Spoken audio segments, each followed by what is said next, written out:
Hi there. I am here to help you learn about your health. And please, remember, I am an AI educator, not a doctor, so it's always super important to talk with your healthcare team before making any changes.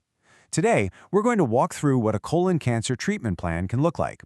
The whole idea is to help you and your family feel a little more comfortable and understand the journey ahead.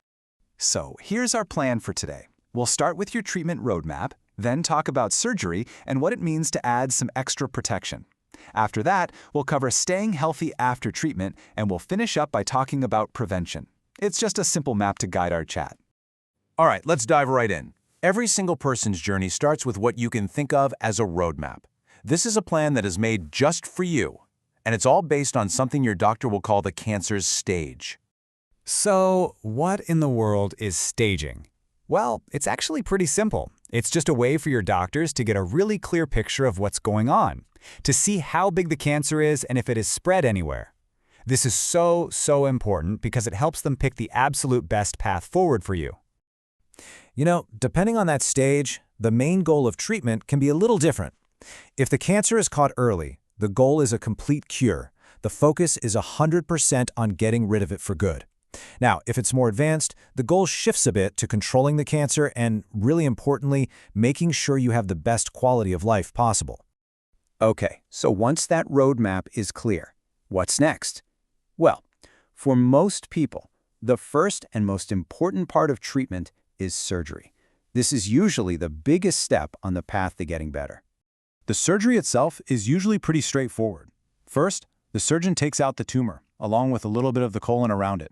Next, they check the tiny glands nearby. Those are called lymph nodes, just to be safe. And then, they reconnect the healthy parts of the colon so everything can go back to working just like it should.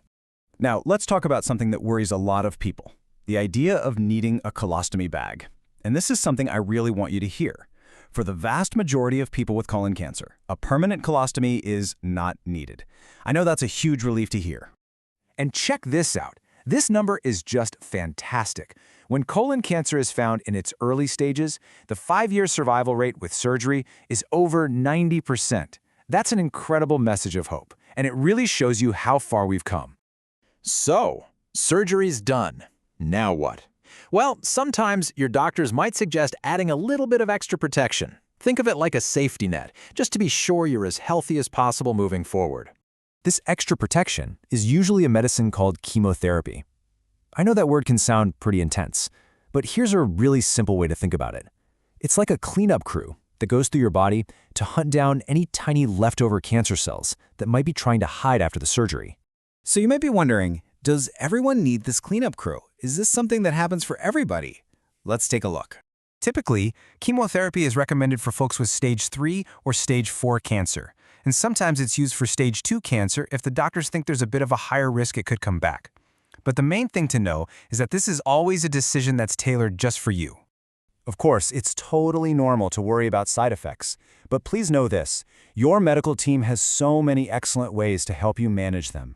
Their goal is to make sure you feel as comfortable as possible through the whole thing. Okay, so let's say all the main treatments are finished. What a huge milestone. But your care doesn't just stop.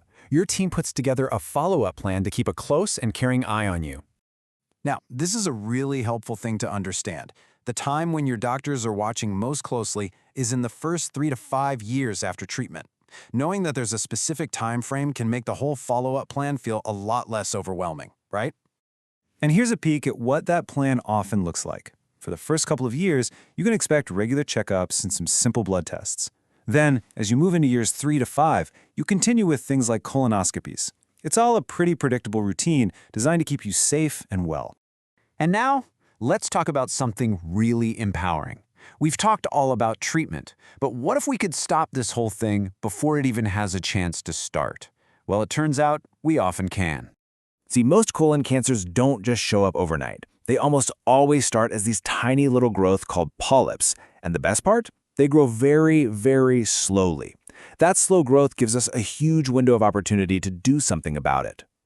And just look at this. This is why screening is such a game changer. When a doctor finds and removes those little polyps, it can lower your risk of getting colon cancer by about 70%. I mean, that's just incredible. And really, that brings us back to the single most important message of our whole chat. If there is one thing you take away from all of this, please let it be this. When it's found early, colon cancer is a very, very treatable disease. So I want to leave you with one final thought. Remember that being an active part of your own care team is one of the most powerful things you can do. So maybe think about it. What's one question you could bring to your next doctor's appointment to feel more involved and more in control of your own health journey?